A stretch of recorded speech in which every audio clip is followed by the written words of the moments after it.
स्वातंत्र्य दिनाच्या शुभेच्छाच आहे आपल्या भारतीय सगळ्या नागरिकांना। आणि स्वातंत्र्य उत्सव आहे, मोठ्या उत्साहात तो साजरा झाला पाहिजे। या निमित्ताने ग्रामपंचायत असेल, राजे शिवछत्रपती प्रतिष्ठान असेल, त्याचबरोबर एसटी महामंडळ असेल, यांच्या संयुक्त विद्यमाने हा सेल्फी पॉइंट बनवण्याचा प्रयत्न आपण सगळ्यांच्या माध्यमातून करतोय। खरं तर गेल्या 3-4 वर्षापासून सेल्फी पॉइंट बनवतोय किंवा आपण पाहतोय की आपल्या या बाजारपेठेला आरास करायचं काम सातत्याने होतंय। आणि त्या माध्यमातून संदेश हाच आहे की सगळ्या उत्सवांपेक्षा सगळ्यात मोठा कोणता उत्सव असेल तर तो आपला स्वातंत्र्य दिन आहे। कारण या स्वातंत्र्य दिनाच्या उत्सवामुळे आज आपण जे जगणं आपलं सुसह्य आहे ते फक्त केवळ या स्वातंत्र्य दिनामुळे आहे। आणि म्हणून खरं तर आपण सगळ्या नागरिकांनी हा उत्सव मोठ्या उत्साहात साजरा केला पाहिजे आणि तो आपल्या सगळ्यांच्या कुटुंबामध्ये आनंदाचा क्षण आला पाहिजे। यासाठी ग्रामपंचायतच्या माध्यमातून सातत्याने हे असे कार्यक्रम आपण घ्यायचा प्रयत्न करतो आणि त्या निमित्ताने खरं तर आज उत्स्फूर्त असा प्रतिसाद देखील या सेल्फी पॉइंटला मिळतोय। मी खरं तर एसटी महामंडळाचा मनापासून धन्यवाद देतो की त्यांनी ही जागा उपलब्ध करून दिली।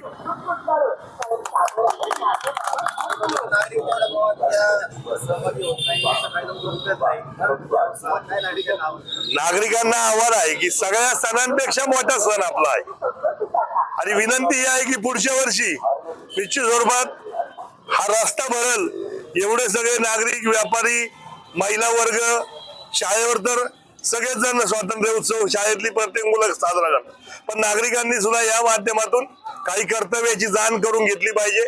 उदाहरणार्थ कचऱ्याची समस्या जी भेडसावते ती असेल, नदीत आपण सांडपाणी सोडतो ते असेल, खरं तर या 2 मोठ्या समस्या आहेत आणि या माध्यमातून स्वयंशिस्त हा एकमेव याला पर्याय आहे। आपण आपला कचरा जर आपल्या समोर येणाऱ्या गाडीतच टाकला तर निश्चित स्वरूपात भारत संपूर्ण स्वच्छ होईल आणि त्याचबरोबर नदी स्वच्छतेसाठी आपण सगळ्यांनी जर एकत्रित काम केलं तर एक मोठं अभियान उभं करून नदी स्वच्छतेसाठी सुद्धा काम करणं गरजेचं आहे। कारण नदी स्वच्छते आरोग्याचा मंत्र आहे आणि आरोग्याचं जे आता हेळसांड आपली संपूर्ण भारतीयांची असेल, मला वाटतं नदी त्याचं प्रमुख कारण आहे, नदी प्रदूषित त्याचं प्रमुख कारण आहे। आणि म्हणून माझी विनंती आहे या 2-3 मूलभूत गोष्टींवर आपल्याला काम करणं गरजेचं आहे आणि हा खरं तर संदेश मुलांपासून जेव्हा सुरुवात होईल शाळांमधून तेव्हाच खरं तर संपूर्ण समाजामध्ये पसरणार आहे। म्हणून आपल्याला विनंती हीच आहे की स्वातंत्र्य दिनाच्या दिवशी आपण सगळ्यांनी मिळून संकल्प करू की मी माझं घर, माझी आई, माझं गाव, माझा तालुका, माझा जिल्हा, राज्य